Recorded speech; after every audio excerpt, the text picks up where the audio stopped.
ನಮಸ್ಕಾರ, ಎಜುನೇಟ್ಸ್ಗೆ ಸ್ವಾಗತ. ನಾನು ಮೃತ್ಯುಂಜಯ್ ಕಬ್ಬೂರ್.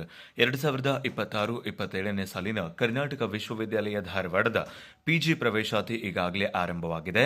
ಇದಕ್ಕೆ ನೀವು ಅರ್ಜಿ ಸಲ್ಲಿಸಬೇಕು ಅಂದರೆ ವಿಶ್ವವಿದ್ಯಾಲಯದ ವೆಬ್ಸೈಟ್ನಲ್ಲಿನ ಈ ಅರ್ಜಿ ಫಾರಂ ಅನ್ನು ಡೌನ್ಲೋಡ್ ಮಾಡಿಕೊಂಡು ಪ್ರಿಂಟ್ ಅನ್ನು ತೆಗೆದುಕೊಂಡು ಯಾವುದೇ ತಪ್ಪುಗಳಿಲ್ಲದಂತೆ ಸವಿವರವಾಗಿ ಅರ್ಜಿಯನ್ನು ಭರ್ತಿ ಮಾಡಿ ಅಗತ್ಯವಿರುವ ದಾಖಲೆಗಳನ್ನು ಅಟ್ಯಾಚ್ ಮಾಡಿ ನಿಗದಿಪಡಿಸಿದ ಶುಲ್ಕವನ್ನು ಪಾವತಿಸಿ ನೀವು ನಿಮ್ಮ ಪರ್ಟಿಕ್ಯುಲರ್ ಆದಂತಹ ವಿಷಯದ ಡಿಪಾರ್ಟ್ಮೆಂಟ್ಗೆ ಹೋಗಿ ಆ ಒಂದು ಅಪ್ಲಿಕೇಶನ್ ಅನ್ನು ಕೊಟ್ಟು ಬರಬೇಕಾಗುತ್ತೆ.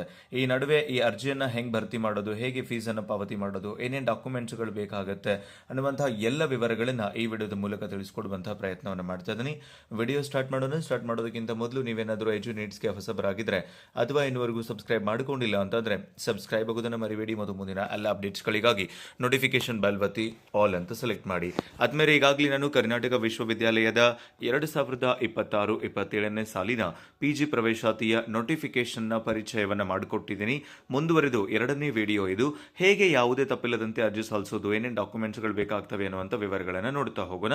ನಿಮಗೆ ಈಗಾಗಲೇ ಅರ್ಜಿಯ ಅಧಿಸೂಚನೆಯಲ್ಲಿ ತಿಳಿಸಿದಂತೆ ನೀವೇನಾದರೂ ಸ್ನಾತಕೋತ್ತರ ಕೋರ್ಸ್ಗಳಿಗೆ ಅರ್ಜಿ ಸಲ್ಲಿಸ್ತಾ ಇದ್ದೀರಿ ಅಂದರೆ, for example MA, MCom, MSc, MBA, MCA ಇತ್ಯಾದಿ ಏನು PG ಕೋರ್ಸ್ಗಳಿದ್ದಾವೆ, ಪೋಸ್ಟ್ ಗ್ರಾಜುಯೇಷನ್ ಕೋರ್ಸ್, ಅವುಗಳಿಗೆ ನೀವು ಅರ್ಜಿ ಸಲ್ಲಿಸಬೇಕು ಅಂದರೆ SC, ST ಮತ್ತು ಕ್ಯಾಟಗರಿ 1 ಅವರಿಗೆ ₹450 ಇದೆ ಒಂದು ಸಬ್ಜೆಕ್ಟ್ ನೀವು ಎಕ್ಸಾಮ್ ಬರೆಯೋದಕ್ಕೆ, ಅಂದರೆ ಒಂದು ಅಪ್ಲಿಕೇಶನ್ ಹಾಕೋದಕ್ಕೆ. ಹಾಗೆ ಜನರಲ್ ಮತ್ತು OBC ಅಭ್ಯರ್ಥಿಗಳಿಗೆ ₹850 ನಿಗದಿಪಡಿಸಲಾಗಿದೆ. ಇನ್ ಕೇಸ್ ನೀವೇನಾದರೂ ಸ್ನಾತಕೋತ್ತರ ಡಿಪ್ಲೊಮಾ, ಅಡ್ವಾನ್ಸ್ ಡಿಪ್ಲೊಮಾ ಅಥವಾ ಸರ್ಟಿಫಿಕೇಟ್ ಕೋರ್ಸ್ಗಳನ್ನು ಮಾಡ್ತೀರಿ ಅಂದರೆ, ಹಾಗೆ ನೀವು SC, ST ಪ್ರವರ್ಗ 1ಕ್ಕೆ ಸೇರಿದ್ರೆ ನಿಮಗೆ ₹180, OBC ಮತ್ತು ಜನರಲ್ ಅಭ್ಯರ್ಥಿಗಳಿಗೆ ₹350 ಅಪ್ಲಿಕೇಶನ್ ಫೀಸ್ ಅನ್ನ ಇಲ್ಲಿ ನಿಗದಿಪಡಿಸಿದ್ದಾರೆ. ಸೊ ಮೊದಲಿಗೆ ನೇರವಾಗಿ ನೀವು ನಿಮ್ಮ ಫೋಟೋವನ್ನ ಇಲ್ಲಿ ಅಫಿಕ್ಸ್ ಮಾಡಬೇಕಾಗುತ್ತೆ. ಫಿಕ್ಸ್ ಮಾಡಬೇಕು. ನಿಮ್ಮ ಬಲಭಾಗದಲ್ಲಿ affix your recent stamp size photo ಅಂತ ಏನಿದೆ ಅಲ್ಲಿ ನಿಮ್ಮ ಫೋಟೋವನ್ನು ನೀವು ಅಂಟಿಸಬೇಕಾಗುತ್ತೆ. ಅಂಟಿಸಿ ನೆಕ್ಸ್ಟ್ ನೀವು ಇಲ್ಲಿ ಅಪ್ಲಿಕೇಶನ್ ಅನ್ನು ಆರಂಭ ಮಾಡಬೇಕಾಗುತ್ತೆ. 2026-27ನೇ ಶೈಕ್ಷಣಿಕ ವರ್ಷದ ಒಂದು ಅಪ್ಲಿಕೇಶನ್ ಫಾರ್ಮ್ ಅನ್ನು ಗಮನಿಸ್ತಾ ಇದ್ರಿ. ಈ ವರ್ಷ EVCMS ನಲ್ಲಿ ಅಪ್ಲಿಕೇಶನ್ ತಗೊಳ್ತಾ ಇಲ್ಲ, ಆಫ್ಲೈನ್ ಫಾರ್ಮ್ ಅನ್ನು ಅವ್ರು ಮಾಡಿದ್ದಾರೆ. ಇದೇ ಆಫ್ಲೈನ್ ಫಾರ್ಮ್ ನಲ್ಲಿ ನಾವು ಅರ್ಜಿ ಸಲ್ಲಿಸಬೇಕು. ಡೋಂಟ್ ವರಿ, ಮೊದಲಿಗೆ ನೋಡಿ ಯಾವುದೇ ತಪ್ಪಿಲ್ಲದಂತೆ ಹೆಂಗ್ ಭರ್ತಿ ಮಾಡೋದು, ಏನೇ ಡಾಕ್ಯುಮೆಂಟ್ಸ್ ಗಳನ್ನ ಅಟ್ಯಾಚ್ ಮಾಡಬೇಕು ಎನ್ನುವಂತ ಮೊದಲಿಗೆ ಸಂಪೂರ್ಣವಾಗಿ ವಿಡಿಯೋನ ನೋಡಿ. ನಂತರದಲ್ಲಿ ನನ್ನ ಟೆಲಿಗ್ರಾಮ್ ಚಾನಲ್ ಲಿಂಕ್ ಇರುತ್ತೆ ಡಿಸ್ಕ್ರಿಪ್ಷನ್ ನಲ್ಲಿ. ಟೆಲಿಗ್ರಾಮ್ ಚಾನಲ್ ಅಲ್ಲಿ ಈ PDF ಅನ್ನು ಹಾಕಿರ್ತೀನಿ. ಡೌನ್ಲೋಡ್ ಮಾಡಿಕೊಂಡು ಆರಾಮಾಗಿ ಪ್ರಿಂಟ್ ತಗೊಂಡು ನೀವು ಅರ್ಜಿ ಭರ್ತಿ ಮಾಡಿ ಯೂನಿವರ್ಸಿಟಿಗೆ ಸಬ್ಮಿಟ್ ಮಾಡೋದಕ್ಕೆ ಸಹಾಯಕಾರಿಯಾಗುತ್ತೆ. ಇಲ್ಲಿ ನೀವು ಇನ್ಸ್ಟ್ರಕ್ಷನ್ಸ್ ಅನ್ನ ಕೇರ್ಫುಲ್ ಆಗಿ ಓದಬೇಕು. ಬಿಫೋರ್ ದ ಫಿಲ್ಲಿಂಗ್ ಅಪ್ಲಿಕೇಶನ್ ಅಂತ ಹೇಳ್ತಾರೆ. ಸೊ ಹಾಗಾಗಿ ನೀವು ಕೇರ್ಫುಲ್ ಆಗಿ ಓದಬೇಕು. ಮತ್ತೆ ನಾನು ಕೂಡ ಕೆಲವೊಂದು ಇನ್ಸ್ಟ್ರಕ್ಷನ್ಸ್ ಅನ್ನ ಕೊಡ್ತಾ ಹೋಗ್ತೀನಿ, ಅದನ್ನ ಕೂಡ ನೀವು ಫಾಲೋ ಅಪ್ ಮಾಡಬೇಕಾಗುತ್ತೆ. ಸೊ ಇಲ್ಲಿ ಯಾವ ಫ್ಯಾಕಲ್ಟಿಗೆ ನೀವು ಅಪ್ಲೈ ಮಾಡ್ತಾ ಇದ್ದೀರಿ, ನೀವೇನಾದರೂ ಲ್ಯಾಂಗ್ವೇಜ್ಗಳನ್ನ ಮಾಡ್ತಾ ಇದ್ದೀರಿ ಅಂತಂದ್ರೆ, for example MA Kannada, MA English, MA Urdu, Marathi ಇತ್ಯಾದಿ, ಅದು ಆರ್ಟ್ಸ್ ಫ್ಯಾಕಲ್ಟಿನಲ್ಲಿ ಬರುತ್ತೆ. ಕಲಾ ನಿಕಾಯ, ಅಲ್ಲಿ ನೀವು ಟಿಕ್ ಮಾರ್ಕ್ ಅನ್ನು ಮಾಡಬೇಕು. ನೀವೇನಾದರೂ ಎಕನಾಮಿಕ್ಸು, ಹಿಸ್ಟ್ರಿ, ಪೊಲಿಟಿಕಲ್ ಸೈನ್ಸ್ ಇತ್ಯಾದಿ ಮಾಡ್ತಾ ಇದ್ರೆ ನಿಮ್ದು ಸೋಷಿಯಲ್ ಸೈನ್ಸ್ ಫ್ಯಾಕಲ್ಟಿನಲ್ಲಿ ಬರುತ್ತೆ. ಸಮಾಜ ವಿಜ್ಞಾನ ಏನಿದೆ ಅಲ್ಲಿ ನೀವು ಟಿಕ್ ಮಾಡಬೇಕು. ಸೊ ನೀವೇನಾದರೂ ಕೆಮಿಸ್ಟ್ರಿ, ಬಯಾಲಜಿ, ಮ್ಯಾಥ್ಸು ಇತ್ಯಾದಿ ಮಾಡ್ತಾ ಇದ್ರಿ, ಸೈನ್ಸ್ ರಿಲೇಟೆಡ್ ಕೋರ್ಸ್ಗಳನ್ನು ಅಂತಂದ್ರೆ ನೀವು ಸೈನ್ಸ್ ಫ್ಯಾಕಲ್ಟಿ ಮೇಲೆ ಕ್ಲಿಕ್ ಮಾಡಬೇಕು. ಸೊ ಕಾಮರ್ಸ್ ಮಾಡ್ತಾ ಇದ್ರಿ, MCom, MBA ಇತ್ಯಾದಿ ಮಾಡ್ತಾ ಇದ್ದೀರಿ ಅಂತಂದ್ರೆ MCom ಮಾಡ್ತಾ ಇದ್ರಿ ಅಂದರೆ ಕಾಮರ್ಸ್ ಮೇಲೆ ಕ್ಲಿಕ್ ಮಾಡಬೇಕು. ಹಾಗೆ ಲಾ ಮಾಡ್ತಾ ಇದ್ರೆ ಲಾ ಮೇಲೆ, ನೀವೇನಾದರೂ MEd ಮಾಡ್ತಾ ಇದ್ರೆ ಶಿಕ್ಷಣದ ಮೇಲೆ, ಹಿಂಗೆ ನಿಮ್ದು ಯಾವುದು ನಿಕಾಯ ಇದೆ ಅಥವಾ ಯಾವುದು ಫ್ಯಾಕಲ್ಟಿ ಇದೆ, ಯಾವ ಡಿಪಾರ್ಟ್ಮೆಂಟ್ ಇದೆ, ಅದರ ವ್ಯಾಪ್ತಿಗೆ ಯಾವುದು ಬರುತ್ತೆ ಅನ್ನೋದನ್ನ ನೋಡಿಕೊಂಡು ನೀವು ಇಲ್ಲಿ ಕನ್ಫರ್ಮ್ ಆಗಿ ಫಿಲ್ ಮಾಡಬೇಕಾಗುತ್ತೆ. ಇನ್ನು ಯಾವ ಡಿಪಾರ್ಟ್ಮೆಂಟ್ಗೆ ನೀವು ಅಡ್ಮಿಷನ್ ತಗೊಂತಾ ಇದ್ರಿ, ವಿಭಾಗ ಏನಿದೆ, for example MA history, so ಅಲ್ಲಿ ನೀವು MA ಹಿಸ್ಟ್ರಿ ಅಂತ ಬರೀರಿ. MSc physics, MSc chemistry, MSc biology ಯಾವ ಡಿಪಾರ್ಟ್ಮೆಂಟ್ ಇದೆ ಅಥವಾ MCom ಅದನ್ನು ನೀವು ಇಲ್ಲಿ ಸ್ಪಷ್ಟವಾಗಿ ಬರೀಬೇಕಾಗುತ್ತೆ. ಅದಾದ ನಂತರ ಇಲ್ಲಿ ಆಯಾ ವಿಭಾಗಕ್ಕೆ ಪ್ರವೇಶ ಅರ್ಜಿಯೊಂದಿಗೆ ಎಲ್ಲ ಪ್ರಮಾಣ ಪತ್ರ ಮತ್ತು ಪ್ರವೇಶ ಪರೀಕ್ಷೆಯ ಮೂಲ ಚಲನನ ನೀವು ಸಲ್ಲಿಸಬೇಕು. ಆನ್ಲೈನ್ ಪೇಮೆಂಟ್ ಮಾಡಿದಂತಹ ಚಲನ್ನು ಹಾಗೆ ಎಲ್ಲ ಡಾಕ್ಯುಮೆಂಟ್ಸ್ಗಳನ್ನು ನೀವು ಇಲ್ಲಿ ಕೂಡ ನೀವು ಇಲ್ಲಿ ಸಬ್ಮಿಟ್ ಮಾಡಬೇಕಾಗುತ್ತೆ. ಇನ್ನು ಅಭ್ಯರ್ಥಿಯ ವಿವರಗಳ ಆರಂಭ ಆಗುತ್ತೆ ಇಲ್ಲಿಂದ. ವಿದ್ಯಾರ್ಥಿಯ ಹೆಸರು, ಸೊ ಇಲ್ಲಿ ಸ್ಪಷ್ಟವಾಗಿ ನಿಮ್ದೇನು ಡಿಗ್ರಿ ಮಾರ್ಕ್ಸ್ ಕಾರ್ಡ್ನಲ್ಲಿತ್ತು ಅದೇ ರೀತಿ ನಿಮ್ಮ ಹೆಸರನ್ನು ಬರೀಬೇಕು. ಹೆಸರನ್ನು ಮಾತ್ರ ಬರೀಬೇಕು. ನೀವು ಇಲ್ಲಿ ಹೆಸರು, ಸರ್ನೇಮ್ ಎಲ್ಲಾನು ಬರೆಯೋಂಗಿಲ್ಲ. ಸರ್ನೇಮ್ ಇದ್ರೆ ಅದನ್ನು ಸಪ್ರೇಟ್ ಆಗಿ ಬರೆಯೋದಕ್ಕೆ ಒಂದು ಕಾಲಮ್ ಕೊಟ್ಟಿದ್ದಾರೆ. ಫಾರ್ ಎಕ್ಸಾಂಪಲ್ ನಿಮ್ಮ ಹೆಸರು ಏನಾದರೂ ಮಂಜುನಾಥ್ ಕಂಬಾರ್ ಅಂತ ಇತ್ತು ಅಂತ ತಿಳ್ಕೊಳ್ಳಿ. ವಿದ್ಯಾರ್ಥಿಯ ಹೆಸರು ಭಾಗದಲ್ಲಿ ಕೇವಲ ಮಂಜುನಾಥ್ ಅಂತ ಬರೀಬೇಕು. ಕಂಬಾರ್ ಅಂತ ಇತ್ತು ಅಂದ್ರೆ ಅದನ್ನು ಬರೆಯೋದಕ್ಕೆ ನಿಮಗೆ 4ನೇ ಕಾಲಮ್ ಇದೆ, ಅಡ್ಡ ಹೆಸರು, ಸರ್ನೇಮ್ ಅಂತ ಹೇಳಿ ಸಪ್ರೇಟ್ ಆಗಿ ಬರೆಯೋದಕ್ಕೆ. ಸೊ ಮೊದಲಿಗೆ ನಿಮ್ಮ ಹೆಸರು, ನಿಮ್ದು ಒಂದೇ ಹೆಸರಿತ್ತು, ಇನಿಷಿಯಲ್ ಇಲ್ಲ ಅಂತಂದ್ರೆ ನಿಮ್ಮ ಒಂದೇ ಹೆಸರು ಮಾತ್ರ ಬರೀರಿ. ಇನ್ ಕೇಸ್ ಸರ್ನೇಮ್ ಇದ್ರೆ ಅದನ್ನು ಸಪರೇಟ್ ಆದಂಥ ಕಾಲಮ್ನಲ್ಲೇ ಬರೀಬೇಕು ನೀವು. So first name of the candidate ಅಥವಾ ನೇಮ್ ಆಫ್ ದ ಅಪ್ಲಿಕೆಂಟ್ ಬರೀಬೇಕು. ಸರಳವಾಗಿ ಬರೀರಿ, ಸ್ಪಷ್ಟವಾಗಿ ಬರೀರಿ. ಹಾಗೆ ಎಲ್ಲ ಕ್ಯಾಪಿಟಲ್ ಲೆಟರ್ಸ್ನಲ್ಲಿ ನೀವು ಇಲ್ಲಿ ಬರೀಬೇಕಾಗುತ್ತೆ. ಹಾಗೆ ಫಾದರ್ ನೇಮನ್ನು ಬರೀರಿ, ಮದರ್ಸ್ ನೇಮನ್ನು ಬರೀರಿ. ಹಾಗೆ ಸರ್ ನೇಮನ್ನು ನೀವು ಇತ್ತು ಮಾರ್ಕ್ಸ್ ಕಾರ್ಡ್ನಲ್ಲಿ ಅಂದರೆ ಅದನ್ನು ಕೂಡ ನೀವು ಇಲ್ಲಿ ಸ್ಪಷ್ಟವಾಗಿ ಬರೀಬೇಕಾಗುತ್ತೆ. ಎಲ್ಲ ಬ್ಲಾಕ್ ಲೆಟರ್ಸಲ್ಲೇ ಬರೀರಿ, ಕ್ಲಿಯರ್ ಆಗಿ ಬರೀರಿ.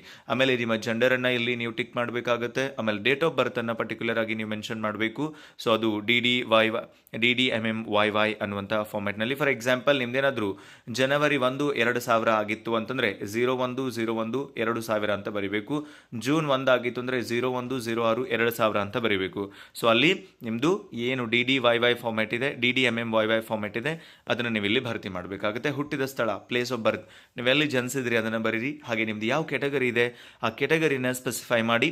ಸೊ ನೀವು ಇಲ್ಲಿ SC/ST ಕೆಟಗರಿ 1 ಅಂತ ಸೆಲೆಕ್ಟ್ ಮಾಡಿ. ನೀವೇನಾದರೂ ಅಪ್ಲೈ ಮಾಡ್ತಾ ಇದ್ರೆ ನೀವು ನಿಮ್ಮ ಕಾಸ್ಟ್ ಇನ್ಕಮ್ ಸರ್ಟಿಫಿಕೇಟ್ ಅನ್ನು ಕೂಡ ಅಟ್ಯಾಚ್ ಮಾಡಬೇಕಾಗುತ್ತೆ. ಸೊ OBC ಅಭ್ಯರ್ಥಿಗಳು ಇದನ್ನು ಅಟ್ಯಾಚ್ ಮಾಡೋದು ನೆಸಸರಿ ಈ ವರ್ಷ ಎಲ್ಲ, ಆದರೂ ಕೂಡ ನೀವು ನಿಮ್ಮ ಕಾಸ್ಟ್ ಇನ್ಕಮ್ ಸರ್ಟಿಫಿಕೇಟ್ ಅನ್ನು ಕೂಡ ಅಟ್ಯಾಚ್ ಮಾಡಬೇಕು. ಯಾಕಂದ್ರೆ OBC ಅವರನ್ನ GM ಅವರನ್ನ ಒಂದರಲ್ಲಿ ಕನ್ಸಿಡರ್ ಮಾಡ್ತಾ ಇದ್ದಾರೆ ಈ ವರ್ಷ KUD ಅವರು. ಸೊ OBC ನವರಿಗೂ ಕೂಡ ಸ್ಪೆಷಲ್ ಆಗಿ ಏನಾದರೂ ಒಂದು ಕನ್ಸಿಡರೇಷನ್ ಕೊಡಬಹುದಿತ್ತು, ಇನ್ಫ್ಯಾಕ್ಟ್ ಕೊಟ್ಟಿಲ್ಲ ಅವರು. ಹಾಗಾಗಿ ನೀವು GM ಮತ್ತೆ OBC ನವರು ಕೂಡ ನೀವು ಆ ಅಟ್ಯಾಚ್ಮೆಂಟ್ ಅನ್ನ ನೀವು ನಿಮ್ಮ ಕ್ಯಾಸ್ಟ್ ಇನ್ಕಮ್ ಸರ್ಟಿಫಿಕೇಟ್ ಅನ್ನು ಕೂಡ ಅಲ್ಲಿ ಅಟ್ಯಾಚ್ ಮಾಡಬೇಕಾಗುತ್ತೆ. ನಿಮ್ಮ ಆಧಾರ್ ನಂಬರನ್ನು ಬರೀರಿ ಸ್ಪಷ್ಟವಾಗಿ 12 ಅಂಕೆಗಳನ್ನು. ಹಾಗೆ ನಿಮ್ಮದು ಬ್ಲಡ್ ಗ್ರೂಪ್ ಗೊತ್ತಿದ್ರೆ ಬ್ಲಡ್ ಗ್ರೂಪನ್ನು ಕೂಡ ಇಲ್ಲಿ ನೀವು 10ನೇ ಒಂದು ಕಾಲಮ್ನಲ್ಲಿ ಬರೀಬೇಕಾಗುತ್ತೆ. ಈ ಕೆಳಗಿನ ವರ್ಗಗಳಲ್ಲಿ ಪ್ರವೇಶ ಪಡೆಯಲು ಇಚ್ಛಿಸುವಿರಾ ಅಂತ ಕೇಳ್ತಾರೆ, ಇಲ್ಲೇ ಸ್ಪಷ್ಟವಾಗಿ ಬರೆದ್ಬಿಡ್ರಿ. ಸೊ ನಿಮ್ದು ಯಾವುದಿದೆ ಸ್ಪೆಷಲ್ ಕ್ಯಾಟಗರಿ ಅನ್ನೋದನ್ನು ಸ್ಪೆಸಿಫೈ ಮಾಡಬೇಕು. ವಿಕಲಚೇತನರು, NCC, NSS, ಕ್ರೀಡೆ, ರಾಜಕೀಯ ಸಂತ್ರಸ್ತರು, ಮಾಜಿ ಸೈನಿಕರು, ಲಿಂಗತ್ವ, ಟ್ರಾನ್ಸ್ಜೆಂಡರ್ ಅಂತ ಹೇಳಿ ಇಷ್ಟು ನಿಮ್ಗೆ ಇಲ್ಲಿ ಒಂದಿಷ್ಟು ಸ್ಪೆಷಲ್ ಕೋಟಾಗಳನ್ನು ಕೂಡ ಕೊಡ್ತಾ ಇದ್ದಾರೆ. ನಿಮ್ಗೆ ಯಾವುದು ಅಪ್ಲೈ ಆಗುತ್ತೆ ಅದರ ಮೇಲೆ ನೀವು ಟಿಕ್ ಮಾಡಿ.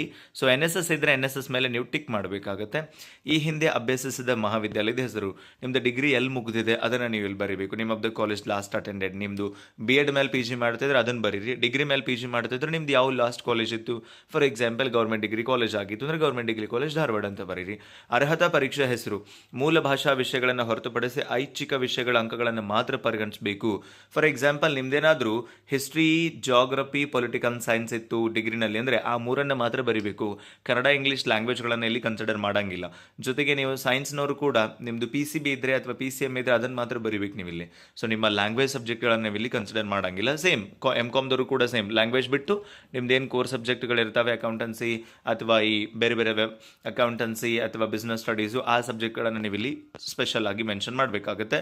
ಎಕ್ಸಾಮ್ ಯಾವಾಗ ಬರೆದ್ರಿ, ಯಾವ ಯೂನಿವರ್ಸಿಟಿ ವ್ಯಾಪ್ತಿನಲ್ಲಿ ಬರೆದ್ರಿ, ಯಾವ ತಿಂಗಳು ಮತ್ತು ವರ್ಷದಲ್ಲಿ ಬರೆದ್ರಿ, ಒಟ್ಟು ಟೋಟಲ್ ಎಷ್ಟು ಅಂಕಗಳಿತ್ತು, ನೀವೆಷ್ಟು ಅಂಕಗಳನ್ನು ತಗೊಂಡ್ರಿ, ಎಷ್ಟು ಪರ್ಸೆಂಟೇಜ್ ಆಯಿತು.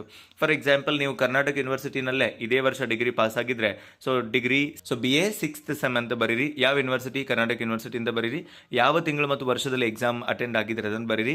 ಟೋಟಲ್ ಮಾರ್ಕ್ಸ್ ಎಷ್ಟಿತ್ತು ಮತ್ತು ನೀವು ಎಷ್ಟು ತಗೊಂಡ್ರೆ ಅನ್ನೋದನ್ನು ಬರೆದು ಪರ್ಸೆಂಟೇಜನ್ನು ಕೂಡ ನೀವು ಇಲ್ಲಿ ಕ್ಯಾಲ್ಕುಲೇಷನ್ ಮಾಡಬೇಕಾಗುತ್ತೆ. ನಿಮ್ದು ಏನಾದರೂ ಬೇರೆ ಯೂನಿವರ್ಸಿಟಿ ಆಗಿತ್ತು ಅಂದರೆ ನಿಮ್ಮ ಯೂನಿವರ್ಸಿಟಿ ಹೆಸರು, ಯಾವಾಗ ಪಾಸ್ ಆದ್ರೆ ಏನು ಅನ್ನುವಂಥ ಡೀಟೇಲ್ಸ್ ನೀವು ಇಲ್ಲಿ ಕ್ಲಿಯರ್ ಆಗಿ ಕೊಡಬೇಕು. ಇನ್ನು ಪದವಿ ಪರೀಕ್ಷೆಯ ಐಚ್ಛಿಕ ವಿಷಯಗಳ ಅಂಕಗಳ ಮಾಹಿತಿನ ಇಲ್ಲಿ ಬರೀಬೇಕಾಗುತ್ತೆ. ಸೊ ಇಲ್ಲಿ 13ನೇ ಒಂದು ಕಾಲಮ್ ಇದೆ. ಸೊ ಇಲ್ಲಿ ನೀವು ಕ್ಲಿಯರ್ ಆಗಿ ಮೆನ್ಷನ್ ಮಾಡಿದ ನಂತರ 14ನೇ ಕಾಲಮ್ನಲ್ಲೂ ಕೂಡ ನಿಮ್ಮ ಅಂಕಗಳನ್ನು ನೀವು ಇಲ್ಲಿ ಬರೀಬೇಕಾಗುತ್ತೆ. ಸೊ 3 ಮೇನ್ ಸಬ್ಜೆಕ್ಟ್ಗಳಿತ್ತು ಅಂತಂದ್ರೆ MOMM ಅಂತಂದ್ರೆ ಮಾರ್ಕ್ಸ್ ಆಬ್ಟೆಂಡ್, ಹಾಗೆ ಮ್ಯಾಕ್ಸಿಮಮ್ ಮಾರ್ಕ್ಸ್. ನೀವು MM ಅಂತಲ್ಲಿ 100 ಇದ್ರೆ 100 ಬರೀರಿ. 100ಕ್ಕೆ ಎಷ್ಟು ತಗೊಂಡಿರಿ ಅನ್ನೋದನ್ನ MO ಜಾಗದಲ್ಲಿ ಬರೀಬೇಕು.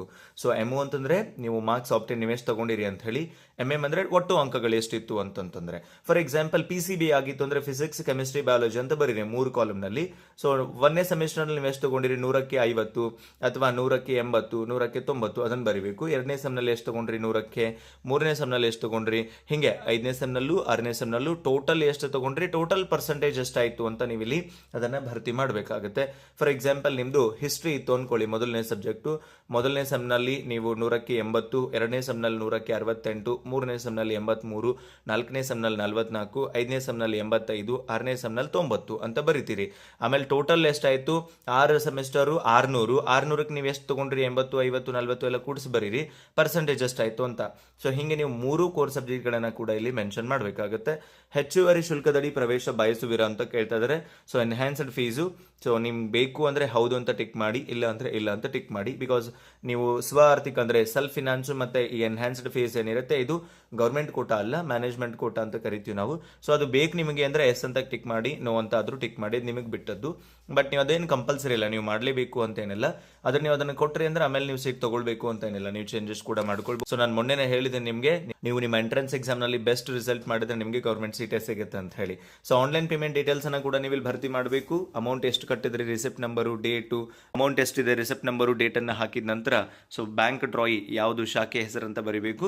ಅದಾದಮೇಲೆ ಇಲ್ಲಿ ನಿಮ್ಮದು ಡಿಟೇಲ್ಡ್ ಆಗಿ ಅಡ್ರೆಸ್ಸನ್ನು ಬರೀಬೇಕು. ನಿಮ್ಮ ಹೆಸರು, ನಿಮ್ಮ ಓಣಿಯ ಸಂಖ್ಯೆ, ಊರಿನ ಸಂಖ್ಯೆ, ಅಂಚೆ ವಿಳಾಸ, ಆಮೇಲೆ ನಿಮ್ಮದು ಪಿನ್ ಕೋಡ್ ಜೊತೆಗೆ ನಿಮ್ಮ ಮೊಬೈಲ್ ನಂಬರನ್ನು ಸೇರಿಸಿ ನೀವು ಕ್ಲಿಯರ್ ಆಗಿ ನಿಮ್ಮ ಅಡ್ರೆಸ್ಸನ್ನು ಕೂಡ ಇಲ್ಲಿ ಬರಿಬೇಕಾಗುತ್ತೆ. ಆ್ಯಂಡ್ ಕೊನೆಗೆ ನೀವು ಇಲ್ಲಿ ಒಂದು ಡಿಕ್ಲರೇಷನ್ನ ಕೂಡ ಕೊಡಬೇಕು. ನಾನು 75% ಅಟೆಂಡೆನ್ಸ್ ಇರ್ತೀನಿ ಕಂಪಲ್ಸರಿ ಅಂತ ಹೇಳಿ.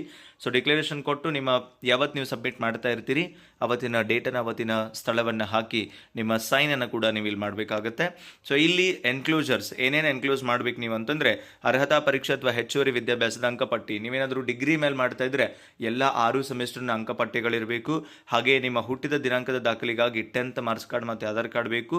ಸೊ ನಿಮ್ಮದು ಏನಾದರೂ ಕಾಸ್ಟ್ ಇನ್ಕಮ್ ಸರ್ಟಿಫಿಕೇಟ್ ಇತ್ತು ಅಂದರೆ caste income certificate, NSS, NCC sports ಇದ್ದರೆ ಆ ಸರ್ಟಿಫಿಕೇಟ್ಗಳನ್ನು ನೀವು ಇಲ್ಲಿ ಅಟ್ಯಾಚ್ ಮಾಡಬೇಕಾಗುತ್ತೆ. SSLC, PUC, degree 6 semester, Aadhaar card, NSS, NCC ಇದ್ದರೆ ಅದು, ಹಾಗೆ ಕಾಸ್ಟ್ ಇನ್ಕಮ್ ಸರ್ಟಿಫಿಕೇಟನ್ನು ಜೊತೆಗೆ ಹೆಚ್ಚುವರಿ ನಿಮ್ಗೆ ಏನಾದರೂ ಡಾಕ್ಯುಮೆಂಟ್ಸ್ಗಳಿತ್ತು, ಫಾರ್ ಎಕ್ಸಾಂಪಲ್ ಫಿಸಿಕಲಿ ಹ್ಯಾಂಡಿಕ್ಯಾಪ್ ಇರುವಂಥ ಸ್ಟೂಡೆಂಟ್ಸ್ ಇದ್ದರೆ ಆ ಸರ್ಟಿಫಿಕೇಟ್ಗಳನ್ನು ಕೂಡ ನೀವು ಇಲ್ಲಿ ಹಾಜರುಪಡಿಸಬೇಕಾಗುತ್ತೆ. ಸೊ ನೀವು ಈ ಅಪ್ಲಿಕೇಶನನ್ನು ಕೊಡೋದಕ್ಕೆ ಹೋಗ್ತೀರಲ್ಲ, ಆವಾಗ ನೀವು ಎಲ್ಲದರ ಜೊತೆಗೆ ನೀವೇನು ಆನ್ಲೈನ್ ಪೇಮೆಂಟ್ ಮಾಡಿರ್ತೀರಿ ಅದರ ಚಲನನ್ನು ಕೂಡ ಅಟ್ಯಾಚ್ ಮಾಡಿ ಇದನ್ನು ಸಬ್ಮಿಟ್ ಮಾಡಬೇಕಾಗುತ್ತೆ. ಸಬ್ಮಿಟ್ ಮಾಡಿದ ಮೇಲೆ ಈ ಅಕ್ನಾಲೇಜ್ಮೆಂಟನ್ನು ನಿಮಗೆ ಕೊಡ್ತಾರೆ. ಸೊ ರಿಸೀವ್ಡ್ ಬೈ, ಯಾರು ರಿಸೀವ್ ಮಾಡಿದರೆ, ಡೇಟು ಏನು ಅಂತ ಹೇಳಿ.